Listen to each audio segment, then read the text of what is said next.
Hi, we'll be soon reaching the second half of version 1.6, and with it we are getting a free doctor ratio. But more importantly, we are also getting our first rerun of Kafka. As you guys probably know, she is one of the hardest characters in this game, and no, I'm not sorry. So alongside her popularity, does she still hold up to today's standards after all these new destruction characters came in and stacked on top of the meta? Or has she fallen behind just like her popularity when Jinlu and Roman released? So is our mommy still worth it, or are we better off alone? Well, here are 3 reasons to pull for Kafka, and 3 reasons to not pull for Kafka to help you decide. Before we start, I'll be giving away a supply pass / welcome rune / crystal card to my subscribers at 3k subs, so make sure you subscribe to enter. For those that do not know what Kafka does or forgot, Kafka is a 5-star lightning nihility enabler that focuses on proccing DOT on demand. Kafka's skill does damage to 3 targets and procs all DOT that the target has. Kafka's ultimate does damage to all enemies, shocks them, and procs all DOT the enemy has. And Kafka's talent launches a photo attack to the enemy and ally basic attack while applying shock. Pretty obviously, she's a DOT unit. More specifically, shock. However, she's able to proc other DOT effects too. This makes her a very unique and untraditional DPS. And thanks to that, we have yet to see Kafka at her max potential. Which brings me on to the 3 reasons why you should pull for Kafka. Number 1. Kafka is only getting stronger. In just 3 patches since Kafka's initial release, she's already gotten a better relic set, better planar ornaments, and more teammates. Kafka's best in slot was once a 4-piece sizzling thunder, but now we have deep confinement. Her best planar ornament was space sealing for a long time, but now we have permanent front line.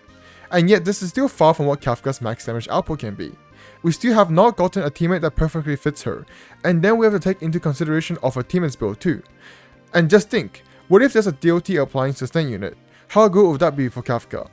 All in all, that is to say, Kafka will be 100% future-proof and she will only get stronger as more and more DOT characters get released. And if being already a superb unit with sub-optimal gear and teammates, one can only imagine her when everything is tailor-made for her. Number 2. Kafka is a monster in AOE content, yet she's also insane in single target too.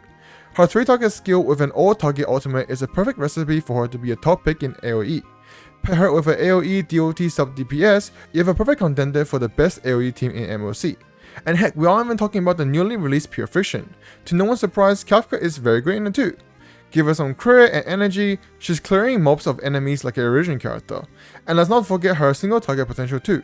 Pair it with a single target DOT character like Loka, you quickly forget Kafka is an AOE character. This all makes Kafka very flexible, and who doesn't like pulling for a character that they can use in basically all situations. Number 3. DOT on release was seen as a secondary effect, a bonus on top of the original damage. Characters focused on DOT like Sampo was basically looked down upon. But that all changed when Kafka was released. DOT has never been the same since she came out. Dare I say she is the backbone of DOT. Playing a DOT team without Kafka is like cooking a kitchen by slapping it. It works, but why? Why not just cook it in the kitchen? And that's exactly what Kafka did. She cooked and she brought all the DOT characters from the dirt into a playable meta spot. No other character in this game single-handedly brought a whole class, a whole thematic of characters into the meta. And naturally, Hoyu is gonna release new characters in this niche too in the future. So who doesn't like pulling for a character that literally enables you to play more characters? Although that being said, being a queen of DOT and enabling them is cool and all, but it all comes at a cost. Naturally, the way DOT scales compared to normal damage is different. And to add to that, it is also technically a debuff, so it's not always guaranteed if enemies has high effect resistance. So that brings me on to the 3 reasons why you should not pull for Kafka. Number 1. Kafka is very picky with her teammates. While she technically doesn't require them, she's always going to be better with those specific units. Okay, let's build a Kafka team. So we start with a DOT sub DPS to help Kafka apply DOT. That's already a slot that's very specific. Currently of this video, in the game there's technically only 3 DOT focused sub DPSs, Grenafin, Loka, and Sampo. And then we want a debuffer / buffer. Okay, so Pella works for AOE, and Silver Wolf works for single target. But on the other end, buffers like Yukon does nothing, Tinyun is a single target buffer in a multiple DPS team, and Bronya most likely wastes uptime on Kafka's talent. And then you need a skill point positive sustain. Yeah, you get the point. Her team building is very restrictive, if you want to be optimal that is. So not every account is gonna be able to supply Kafka with everything she wants. Number 2. Well, on the topic of team building, running double DPS comes at a big downside, and that is skill point. Teams that feature a double DPS like Jinlu and Blade are great because both DPSs are skill point efficient. However, that is not the case for Kafka, and most likely not for her DOT partner too. And if playing Lune didn't already frustrate people enough about not having enough skill points for the other characters, think about 2 fast DPS spamming the skill. Yeah, it gets pretty ugly. Not to mention your 2 other units too. I mean, I don't need to say much more about skill points, as it's basically what the game revolves around, unless you're Blade or Jinlu.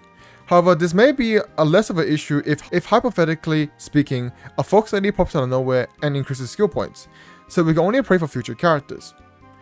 Number 3, speaking about future characters, even if a Wind DOT carry or Fox Lady pops out of nowhere, there's just no guarantee Kafka will get more supports as the game progresses. Now I know this is probably highly unlikely, since Kafka sells like hotcakes, but we can only speculate on what Hoyo would do in the future.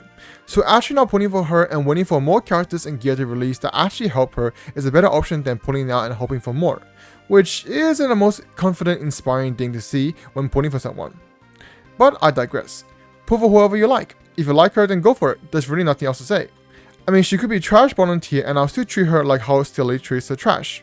Except Kafka is not trash, but you get the point. Honestly, screw it. Even in a horrible banner, I'll go for her. But I already have her. Screw it. Edelon's it is. Everything for my... Anyways, if you enjoyed the video, feel free to subscribe as you also join a giveaway. Thanks for watching, I'll see you all next time. Bye bye.